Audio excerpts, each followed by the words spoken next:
Fiat justitia, pereat cultura. Let justice be done, though culture perish. Tolstoy.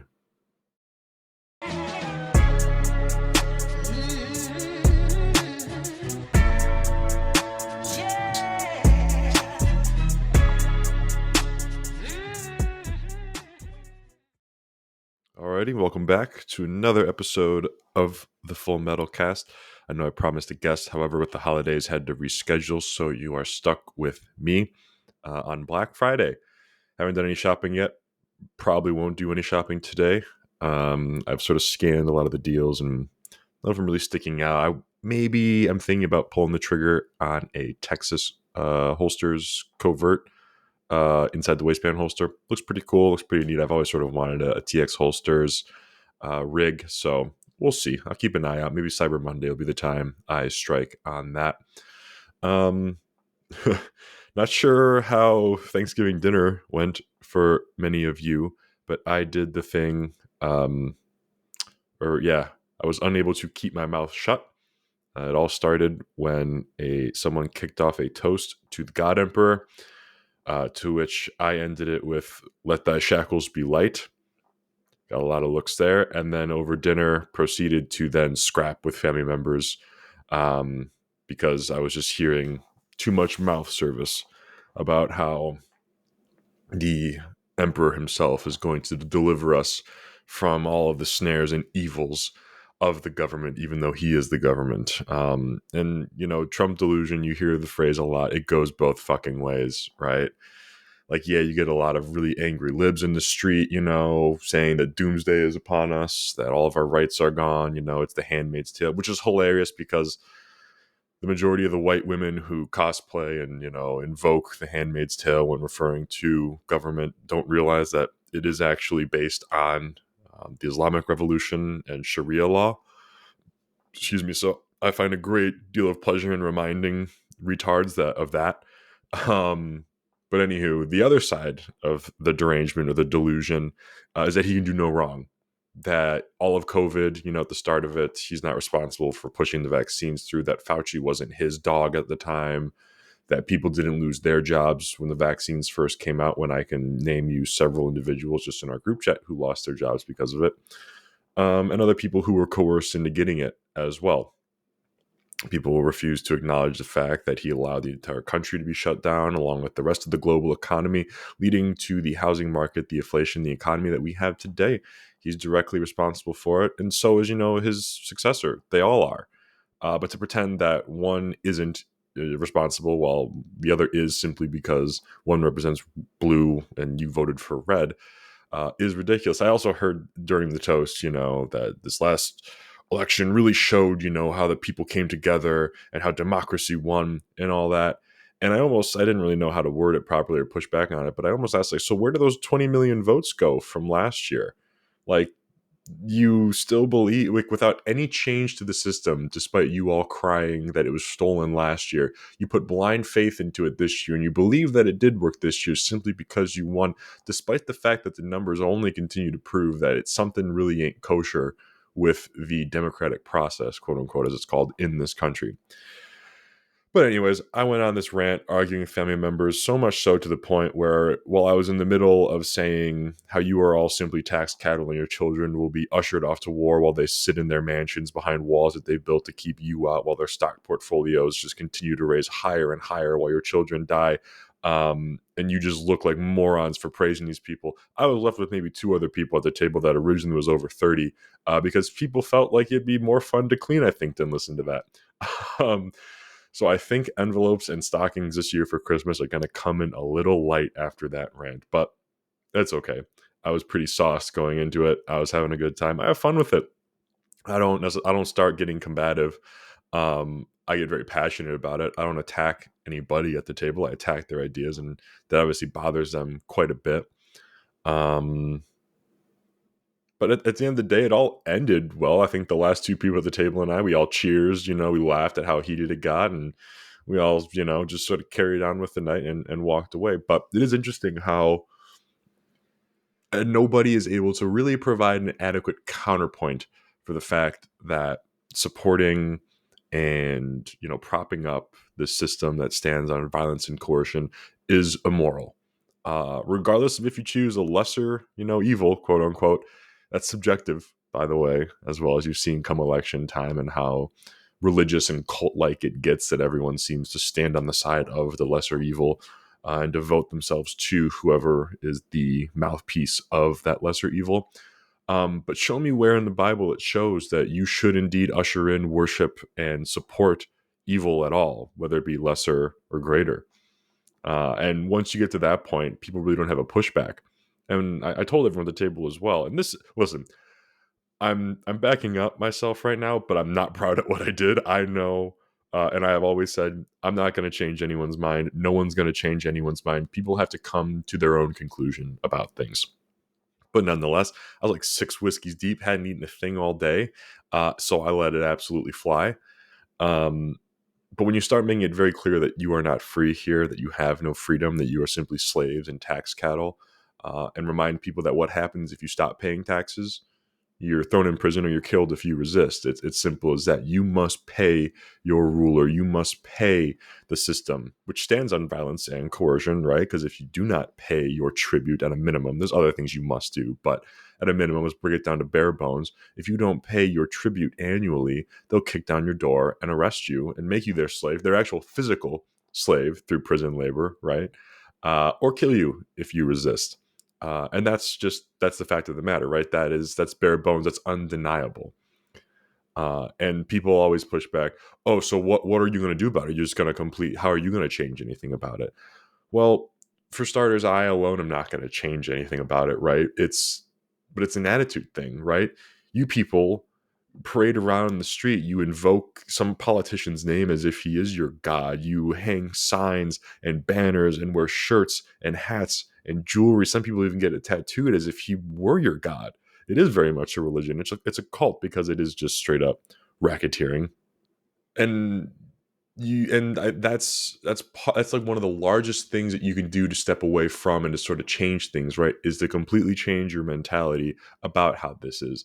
Do not support it. Do not show patriotism towards your government. You can support your country. You should absolutely love your country, but you must hate your government then, if you love your country, because your government seeks to only destroy and rape your country for their own benefit. It's a business, the business will do whatever it must to survive and to carry on. And unfortunately, in the case of government, that path only leads to totalitarianism. The longer it stays around, that's just the fact of the matter. But anyways, I was very quick to point out, it's like, yeah, I know I'm one man. I won't be able to change anything. But if people stop acting like you people do and willingly pay taxes and support and praise this awful, terrible, evil system, whether it be lesser or greater, it's we have to get away from that, or else nothing's going to change. The only reason why we're so divided is because of how it is right now. And if you go back and look at how this country was originally freed from the grips of a really nasty government, there's a bunch of people who didn't believe in another system. It was just that they realized, the boot's on our neck. We are getting absolutely bent over the barrel here, and for what? We see no benefit. All this money goes to England. It goes back to the redcoats, right? None of it goes towards our benefit. We see no benefit from this. And I really struggle to, equate, or I really struggle to see how the situation we're in now differs at all. There's no benefit I see to the government that we have being around. Again, I've said time and time again, schools, roads, churches, institutions, you name it, economies, all existed without the state, and existed in a way better form, I would say, as well, right? Because you have people entering into consensual contracts with each other, understanding how things work. And if you don't like it with one group or person, you move on to another to figure out how it works. It's self-governing. That's how society has always worked before this relatively new thing of government came to be and stepped in and only seemed to leech off the people and the institutions that they created with each other. All that to say, we just went around and around in circles, and Trump could do no wrong, and there will never be any wars under Trump, despite the fact that Trump launched 200 more drone strikes against Yemen or anywhere else. I think it was in Yemen, but 200 more drone strikes than Obama, making him, I believe, I don't want to take that away from Bush, but he wasn't this real peaceful president. I don't want to say he ran the most drone strikes during his presidency, but it was more than Obama. And I know Obama had a pretty hefty resume when it came to drone strikes during his time in office. So I was told I was wrong and I was lying, and I don't know shit when I said that. But these people would rather just stick their heads in the ground. And I don't mean to say that they're my family, these people. Um, but it just speaks to the other side of the derangement or the delusion. And it doesn't really matter who's in office, right? Both sides do it, no matter who's running or which politician is the subject of debate. Speaking of which, Mr. Crenshaw, who we know is an absolute fraud, phony joke, and pussy, stuck up for his right to insider trade as your representative. He was well known to me to already be an asshole and just a useless shell of a human being. But just in case you haven't, go look up the clip of him trying to defend himself for retaining or trying to just defend his right to insider trade as a politician. I'll try to find that and put it in here if possible. That a bill did make its way out of committee. Would you vote for a ban on Congress members trading stocks? Yeah, I mean, this is like number 1,000 on my priority list of things to care about. This is one of those stupid things that I've been dragged through the mud on. You know how much fucking money I've ever had in the stock market? About $20,000. And yet I've been dragged through the mud on this as if like there's some insider trading. I just sent a letter to Fox News, a threatening letter from my lawyers, threatening them with defamation because Jesse Waters had basically insinuated that I was insider trading. Of course, it's not true. You'd be more surprised how much little information we have. This is one of those bills that, like, of course, yeah, people support it. Yeah, sure, okay. Who cares? Because I don't have any. I barely have anything in the market anyway. Are there a couple cases like wherein Nancy Pelosi has some very suspicious timing of her trades? Yeah, that has happened. But nobody else can point any other examples out. So sure, yeah, why not? Don't let us trade stocks. How about we'll just keep whipping ourselves. How about we don't make any money either? How about like just cut our paychecks? We haven't gotten a pay raise since 2008, even a COLA increase. So yeah, no, actually, no, yeah, this is a great idea. Let's make Congress a place where only the millionaires can actually afford to do the job. This is a wonderful idea. Let's just keep doing that, because and then some it's always some member, right, who senses the populist energy and then mirrors it, believing that this is what's going to help me connect with the people. Because what do the people want? Well, they want an easy button. All my problems will be solved if there's no stock trading. All my problems will be solved if there's term limits. Yeah, but if you think about any of these things for 5 whole minutes, you might quickly come to a different conclusion. Now, what I vote for? Yeah, sure. Who cares? Who cares? Like it doesn't matter to me because I don't have any fucking money to put in the stock market. Unlike the bullshit headlines that have been written about me. And that sort of proves my point too. I didn't really bring that one up because Mr. Crenshaw wasn't the topic of debate, but rules for thee, not for me. And I'm not really sure how that helps keep me safe. Your ability to do something illegal that would, result in me going to, result in me going to prison, for a very long time. But good old USA, carry on. And I think maybe that's something I need to do a better distinction of when I'm, debating people in general.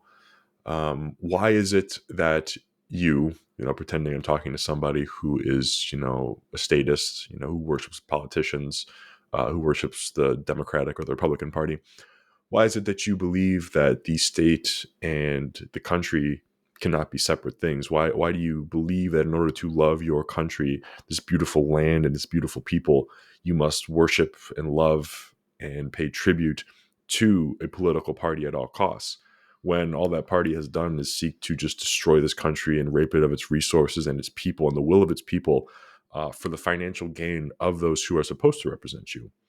Obviously, I wouldn't word it like that to somebody who's, on the outside looking in, but maybe I got to start framing it that way.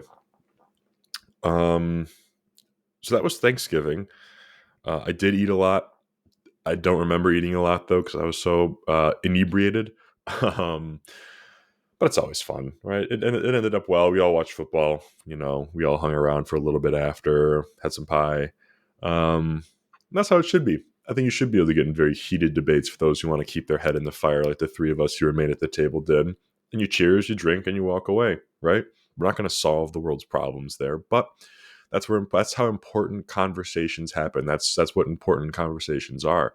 There's never going to be a black and white answer, right? And this, my proposed solution, from who I have read, like Tolstoy and the other anarchists, it's all theoretical, right? And it's all very subjective. Everyone thinks they know how best to go about solving the world's problems and how to save the country and how to propose a more perfect and better system for the people.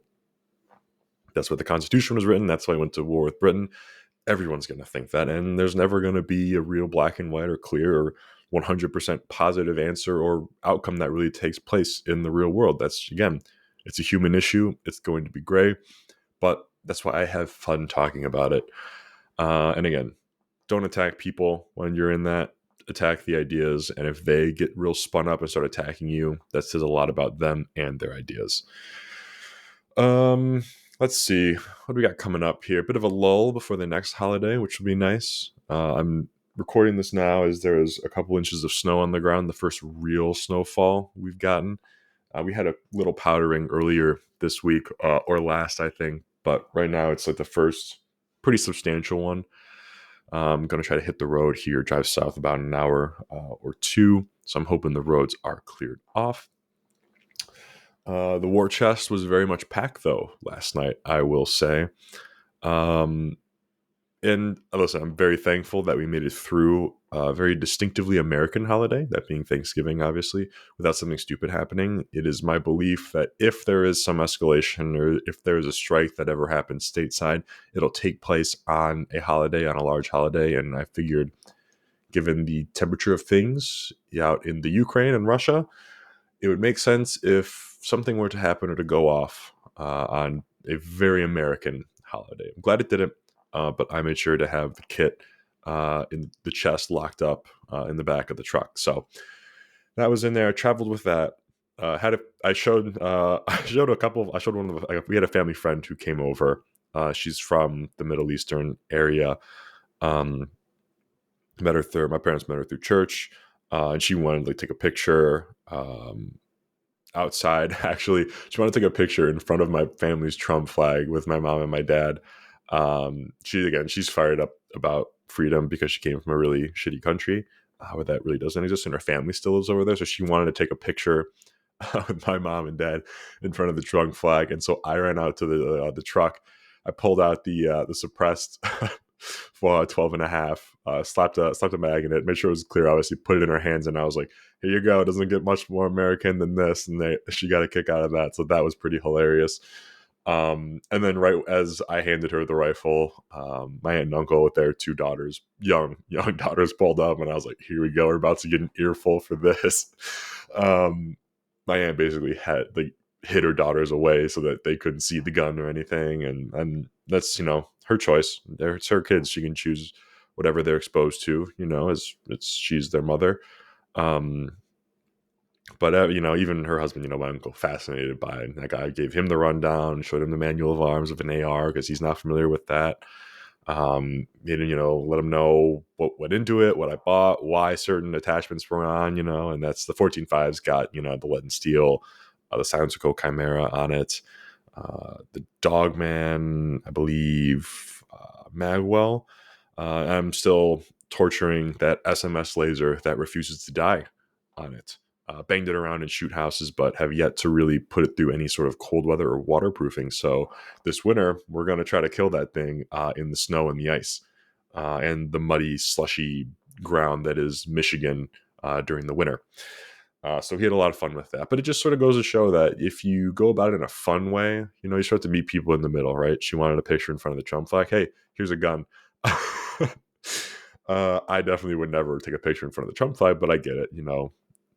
Her mind was in her thoughts were well aligned. It was more so for freedom, and yes, it was for Trump. I think she's more fired up about the prospect that she lives in a free country coming from a really shitty Middle Eastern one.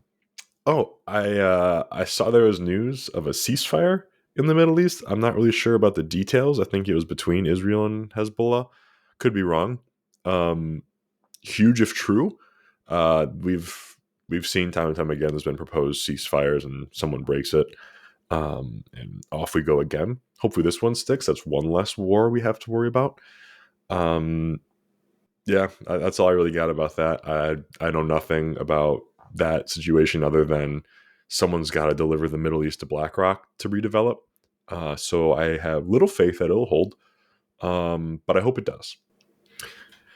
And I guess as I mentioned Black Friday, Cyber Monday, and how I'm not really shopping around for deals. I'm not saying that I feel like I have reached the peak as it relates to my kit, or definitely not my training. But I feel myself just burnt out, I think, from just looking at new kit, buying new kit, looking up reviews and Reddit threads on certain thing and getting everyone's opinion online about certain optics and lights and whatnot. And I guess that means that, I'm blessed because while my kit isn't, at the pinnacle or the best or, what I'd want it to be as an end goal, it's in a really good place. It's in a very solid place. And I don't have really any insecurities or doubts about it. That SMS laser being, the worst on my 12.5 because it is Chinesium, but it's been holding up. But other than that, I feel very good in the quality of the gear that I have assembled. From chest, I have several chest rigs now, one real plate carrier, a couple of belts. And I'm not really sure I'd be adding or changing to them. I mentioned that earlier. I'm pretty set, and I don't know if it was 2 or 3 episodes ago. I'm pretty set in what's in the safe and the kit that I have. And of course, I'll try things, for fun because that's what I do enjoy. And I do think I'm going to pick up another roll one to run in the front of the plate carrier. I already have one in the back. I also wouldn't mind throwing one on a belt if I'm just running a belt setup. But I'm going to pick up another roll one, maybe try to run two, one in the front, one in the back of the plate carrier. And I could always move the second one onto the front of like a chest rig. I think that'd be really cool. Currently, I have danglers, but not a real way to carry around a lot of or sufficient meds on a chest rig if I'm going chest rig only. So maybe a second roll one will get picked up. I'm not sure. But I do just find myself burnt out, right? Like it just seems marginal at this point. And that's probably why I decided to dump a bunch of money into the WRX and getting back into cars. I think I've always mentioned the importance of finding things that you enjoy to do just for fun, right? That's the purpose of this life, and that's also, at least for me, that's how I find an incredible amount of value in investing in the things I keep in the safe. My kit, my guns, my ammo. It's Yes, it's to preserve my freedom because I absolutely do believe that my purpose in this life rather is to live a free life in the most virtuous and moral way possible. And in order to stay free and unenslaved or any furtherly enslaved, it's important to arm yourself and to know how to use it responsibly to protect yourself and your family. And that's not just from government, right? You can become a slave and a victim to anyone on the street who decides that they want what's yours. Um, so another aspect of that, but I do that because I want to enjoy this life and all the beautiful things in it as a free man. And I find an incredible amount of joy in riding motorcycles and driving cars. And the reason why I sold my last car, which was a Focus ST running on E85, and the last thing it needed was like a big turbo. It was an absolute menace. The reason I got rid of it was because I'm not going to say got black pilled, but I figured I needed some sort of tactical assault vehicle, and I realized how funny that sounds because I ended up buying a Jeep. But it was something that can go off road very easily and hold a lot more stuff than the Focus, and that was the entire reason why I bought the Jeep. And I hate it. I mean, someone's going to have a great time with it, but I hate it because it does not meet what what I really wanted to get out of driving, right? And it hauled my stuff just fine, but I fell out of touch with my love for driving when I bought it. It's a manual, trust me. It's way more fun to drive than a normal, automatic Wrangler. But I miss having just like an enthusiast car, right? I've had a Mustang before, the Focus ST, and then I went right to the Wrangler. And I was looking to buy a truck to continue with the sort of cargo capabilities of the Jeep, a V8 truck, obviously. So I'm just gonna have some fun with it. But I know I mentioned trucks. Buying a truck's like buying a house, whether it's used or new. At this point, it's so expensive, and there's so few that are really worth looking at available. So when the WRX popped up for a steal, I jumped right on that, and I said, if I got to throw a car top carrier on it, or if I got to just load the chest up in the trunk and weigh it down, I don't care. I need something that's fun that I can tinker with and just go fast in. So I think that was, it sort of blends into that general trend of me just, a new thing comes out, everyone goes crazy, and I'm just kind of like, nah, like I love my lead and steel optics. I got a PB3 and an LP1. The PB3 needs a new home, actually. It was on my Beretta, which I sold. I just didn't find myself using it all that much. It was really more of a vibe gun that I took pictures with. Just the height of that optic on the Beretta, and part of that has to do with the optics plate I had on it. It was the Beretta branded optics plate, but it was almost like a half an inch. Like I had height over bore, like significant height over bore on a pistol. That and the recoil pattern, just the recoil sort of signature on it, was way different from anything else that I've ever shot. And so for that, it was just too much to get used to. I didn't want to break away from the habits that I had really established with my everyday carry, my conceal carry. So sold it, took the money. So the PB3 is sitting around, and maybe if a Flux Raider happens to fall into my lap or become available for a very reasonable price, I may slap it on there. We'll see. Or maybe, some other rig for a Glock 19 comes to be, and it makes sense to throw it on there. I may add it there. I may also add it as a secondary optic to the 16-inch where I have that LPVO on right now. We'll see. But that being said, sorry, I got distracted. I love the lead and steel stuff, and they just announced the Gen 2 of the LP1, I believe, and it looks hot, looks great, but I'm not in a wait list to go pick it up. I'm not ready to I'm not ready to dump a bunch of money into buying it. Just 'cause I don't have a need for it necessarily. Um, doesn't mean I'm just completely turned off to the idea of new and improved gear. I'm just waiting for something to come out that I see adds enough value, not just marginal value, but enough value to my kit. And that may also just be the realization that it's winter, it's fall. I haven't gotten out and trained as much as I would like to. In the summer and spring, it's way easier here. But this winter, we're really going to get after it. We have a ruck planned in December, another one. And I also have teased, and we've thrown the idea out, we're going to have a shitty shotgun shootout. Say that fast 5 times. Where everyone just grabs some dumpy shotgun, whether it's just Turkish trash or, pawn shop pump finds, and do some just skeet shooting team nonsense, sort of like a Dirty Kid style competition. We want to get some video filmed, and we're going to figure out how to make that work.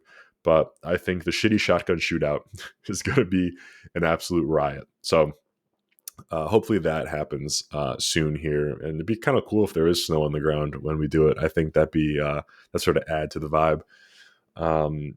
But yeah, I know I need to get out and train more, and I think that sort of helped me real and sort of keeping that mentality, that training makes the man, not necessarily gear. That has helped me, keep my purse strings tight, if you will. I got into gear a little bit last episode about how we shouldn't be shitting on people who are buying, decent starter gear, like the Hollow Sun, the Baofangs. While yes, they are made in China, they're pretty ubiquitous. Wow. Didn't that be that hard to say? And they're relatively tried and true, right? They're not some no-name Amazon Chinese brand. They're not knockoffs of like, EOTech you find on Temu or Wish. They're not Tacticon, right? They're not AR 500. Where's I going with that? Train of thought gone. Yeah, so it's not, gear that necessarily makes the man. Now, the gear can absolutely get you killed, don't get me wrong, but there's balance, right? You can buy a Hollow Sun red dot, or you could buy, an aim point red dot. They're going to do the same thing. They're going to obviously have very different price points because there's very different methods in their manufacturing and their durability level. And there's also name brand recognition that comes with, both ones as well. That being said, if you're just getting into it, or and you are only a year or two young in this, and you are aware that you are not, or you haven't gotten out and really trained enough, not necessarily in a class setting or a flat range setting, but in a real sort of kinetic environment where you're running and really putting stress on your body and your kit, it makes sense for you to buy, that Hollow Sun. Maybe you realize this isn't for you. Maybe you realize, for whatever reason it may be, for physical reasons, for spiritual, for mental reasons, even for financial reasons, you may realize it's not for you. You're in a much better situation at that point to have bought the Hollow Sun and the PSA rifle it's probably on than to buy the Daniel Defense and the Aim Point.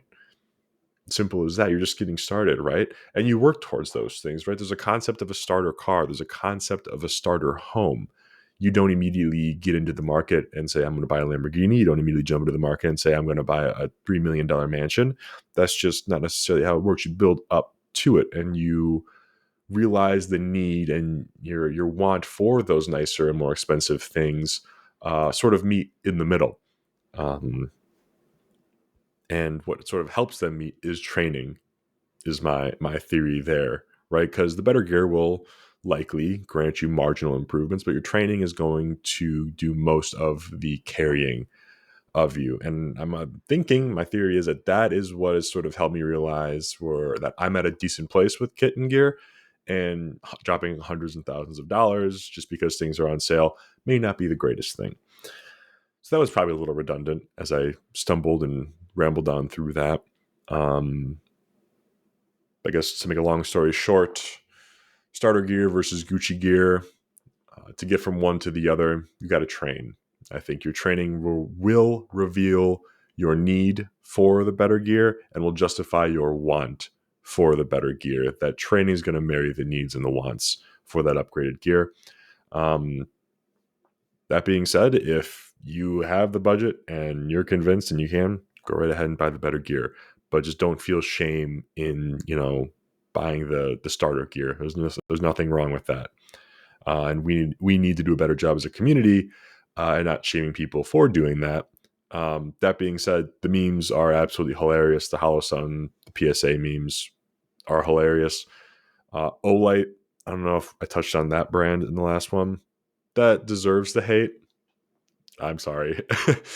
But sometimes people don't know, right? So you have to educate people. And at the end of the day, going back to my Thanksgiving schizo rant at the table, you're not going to make people see the light. They have to see the light themselves. And I think they're more likely to be guided to a certain conclusion if you're not combative and sort of nasty about it. Yeah, leave it at that. Let's see.